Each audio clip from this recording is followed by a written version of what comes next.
അതായത് പോലീസ് ആയിരുന്നപ്പോൾ ഞാനത് കണക്ട് ചെയ്യുന്നുണ്ട്, കാരണം അച്ഛൻ അത്രയും വർഷം ആയിരുന്നപ്പോൾ കുറ്റവാളികളുമായിട്ടാണ് കൂടുതൽ ഒരു പക്ഷേ ഡീൽ ചെയ്തിട്ടുണ്ടാവുക, അല്ലെങ്കിൽ തെറ്റ്.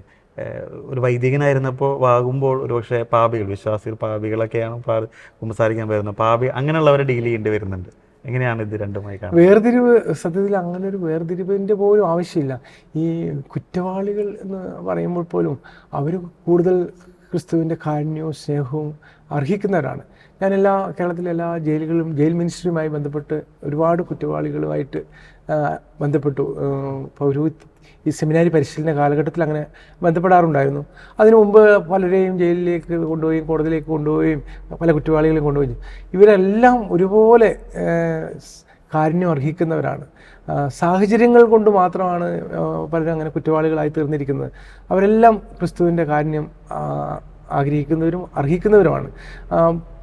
ഈ നമ്മൾ കുറ്റവാളികളല്ല എന്ന് പറയുന്ന വ്യക്തികളോട് നമ്മൾ അടുത്തിടപെടുമ്പോൾ അവർ പിടിക്കപ്പെടാതിരിക്കുന്നത് കൊണ്ട് മാത്രം നിയമത്തിന് മുന്നിൽ അല്ലെങ്കിൽ കോടതിക്ക് മുന്നിൽ ഹാജരാകുന്നില്ല.